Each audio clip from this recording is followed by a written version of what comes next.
আমাদের স্পষ্ট বক্তব্য, যাদেরকে এর মধ্যে চাকুরিচ্যুত করা হয়েছে তাদেরকে চাকুরিতে বহাল করতে হবে, এবং সেটা যদি করা না হয় আজকের এই আয়োজন থেকে আমরা বলতে চাই, বাংলাদেশ ফেডারেল সাংবাদিক ইউনিয়নের পক্ষ থেকে ভবিষ্যতে যে কর্মসূচি দিবে সেই কর্মসূচিতে রংপুর সাংবাদিক ইউনিয়নের নেতৃত্বে রংপুরের সাংবাদিকরা একাকার হয়ে আমরা ঢাকায় অবস্থান নেব।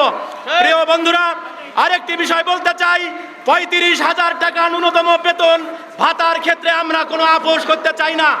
আমরা স্পষ্ট করে বলতে চাই, 2024-এর যে জুলাই বিপ্লব হয়েছে সেই জুলাই বিপ্লবে রংপুরের কৃতি সন্তান তাহির জামান প্রিয় সহ 5 জন সাংবাদিক শহীদ হয়েছেন। সেই 5 জন সাংবাদিক অর্থাৎ এই জুলাই বিপ্লবের অন্যতম স্টেক হোল্ডার এই বাংলাদেশের গণমাধ্যম কর্মীরা। কিন্তু আমরা গভীর উদ্বেগের সাথে লক্ষ্য করছি 20 দফা যে সংস্কার কমিশন, গণমাধ্যম সংস্কার কমিশনের যে প্রস্তাবনা প্রধান উপদেষ্টার কার্যালয়ে দেওয়া হয়েছে সেটি বাস্তবায়নের ন্যূনতম কোনো উদ্যোগ আমরা এই গেল প্রায় 1.5 বছরেও দেখতে পাই নাই। সাংবাদিক ভাই এবং বন্ধুদেরকে বলতে চাই, যারা ওয়েজ বোর্ড দেবে না, সে প্রিন্ট মিডিয়া হোক ইলেকট্রনিক মিডিয়া হোক, আমরা কোনো সংবাদ পরিবেশন করব না।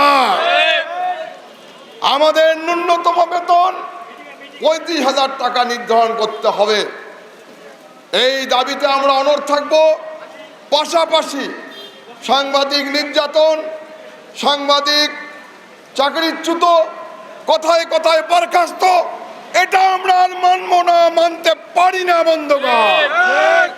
পাশাপাশি আমি বলতে চাই, যে সকল সাংবাদিক ভাইরা তাদেরকে হত্যা করা হয়েছে, যে হত্যার এখনো বিচার হয়নি, সাগর রুনি সহ যে সকল সাংবাদিক আজ পর্যন্ত বিচারের মুখোমুখি হতে পারেনি, যাদের হত্যার বিচার করা হয়নি, অনতিবিলম্বে সকল সাংবাদিক হত্যা, সকল সাংবাদিক নির্যাতনের বিচার করতে হবে বন্ধুরা।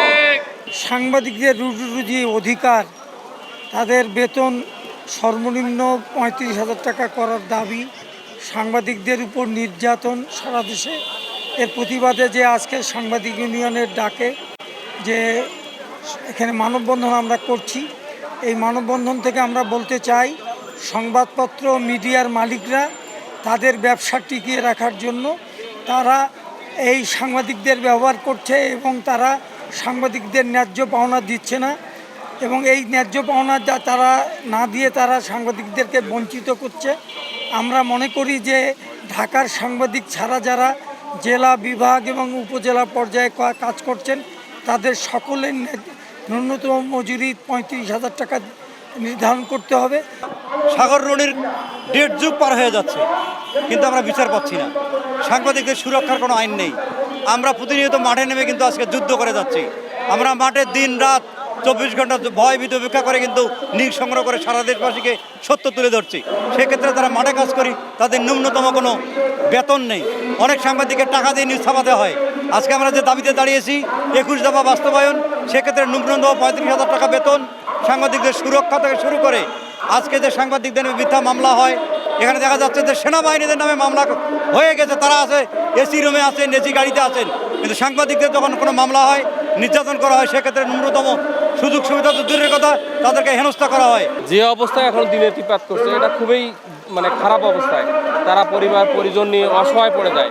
এবং বাংলাদেশের যে মিডিয়াগুলো, আমরা বলছি no wage board, no media. Wage board যে মিডিয়া দিতে পারবে না সেসব মিডিয়া অবশ্যই বন্ধ করে দেওয়া উচিত। ওই আগের মতো দিন শেষ হয়ে গেছে, একটা কার্ড হাতে ঝুলিয়ে দেবে আর সাংবাদিকরা ধরে বাড়িতে গিয়ে নাচবে, এই দিন আর নাই। আগামী নির্বাচনের আগেই আমাদের সাংবাদিকদের ন্যূনতম বেতন 35,000 টাকা করতে হবে। এছাড়া সাগররুনি হত্যা মামলা সহ যত সাংবাদিক হত্যার ঘটনা ঘটেছে সেই হত্যার ঘটনার মামলার দ্রুত অগ্রগতি দেখতে চাই আমরা।